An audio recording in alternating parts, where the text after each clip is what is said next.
ناصر Jason ابڈو ایک امریکی مسلمان فوجی ہیں جو امریکی ریاست ٹیکساس کے فوجی اڈے فورٹ ہوڈ میں تعینات تھے۔ ابڈو کو چند روز پہلے اپنے فوجی ساتھیوں پر بم اور گولیوں سے حملہ کرنے کی منصوبہ بندی کے الزام میں گرفتار کیا گیا۔ ابڈو نے ان الزامات کو درست قرار دیا ہے۔ فورٹ ہوڈ وہی امریکی فوجی اڈہ ہے جہاں 2009 میں میجر نڈال حسن نے 13 امریکی فوجیوں کو فائرنگ کر کے ہلاک کر دیا تھا۔ جارج واشنگٹن یونیورسٹی سے منسلک تجزیہ کار فرینک سیلوفو کا کہنا ہے کہ ناصر ابدو اور نڈال حسن جیسے دہشت گرد امریکہ کے لیے ایک نیا خطرہ پیش کر رہے ہیں۔ امریکہ اور دیگر ممالک کو درپیش دہشت گردی کے خطرات کی نوعیت اب بدل رہی ہے۔ ہمیں نہ صرف القاعدہ اور اس سے منسلک گروپس کے خطرے سے آگاہ رہنے کی ضرورت ہے، بلکہ ہمیں امریکہ کے اندر سے دہشت گرد حملوں کے لیے بھی تیار رہنا ہے۔ 9/11 سے آج تک امریکہ کے اندر 43 دہشت گرد منصوبے دیکھنے میں آئے ہیں، جن میں زیادہ تر 2009 کے بعد سامنے آئے ہیں، تو اس قسم کا خطرہ بڑھتا جا رہا ہے۔ ناصر ابدو کے ناکام منصوبے نے ایک مرتبہ پھر امریکہ کی مسلمان آبادی کی طرف لوگوں کی توجہ ڈالی ہے۔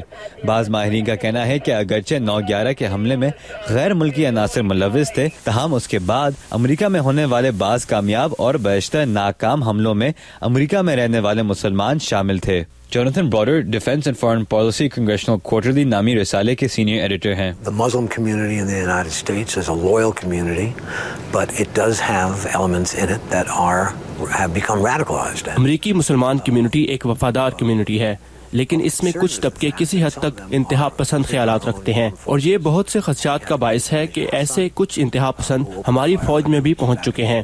نڈال حسن نے فورٹ ہوڈ میں کئی لوگوں کو ہلاک کر دیا، اور اب ان کی گرفتاری کے بدلے میں ناصر ابدو بھی حملہ کرنا چاہ رہا تھا۔ لیکن حال ہی میں ناروے میں ہونے والے دہشت گرد حملوں کے بعد کئی ماہرین کا کہنا ہے کہ دہشت گردی کے حوالے سے صرف مسلمانوں پر توجہ دینا مناسب نہیں۔ ناروے کے دارالحکومت اوسلو میں ایک بم حملے اور فائرنگ کے ذریعے 77 افراد کو ہلاک کرنے کے الزام میں گرفتار اینڈرز بریوک ناروے کا ایک سفید فام عیسائی باشندہ ہے۔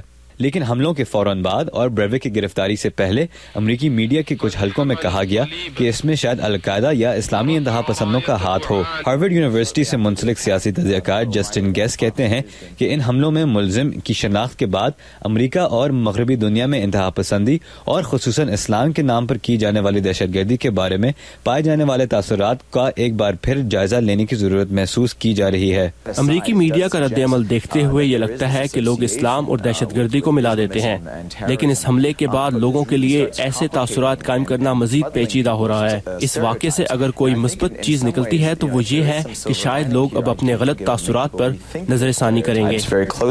ڈاکٹر جسٹن گیس کا کہنا ہے کہ بریوک جیسے دائم بازو انتہا پسند سوچ رکھنے والے جو عموماً مسلمان مخالف نظریات رکھتے ہیں امریکہ اور یورپ میں ایک بڑھتا ہوا مسئلہ ہے، لیکن ان کا کہنا ہے کہ ہر قسم کے انتہا پسند کو معاشرے سے دور رکھنے کے بجائے انہیں معاشرے کا حصہ بنانا چاہیے۔ ایک جمہوری ریاست جس میں لوگوں کو اظہار رائے کی آزادی ہو، اس میں آپ لوگوں کو خاموش نہیں کر سکتے۔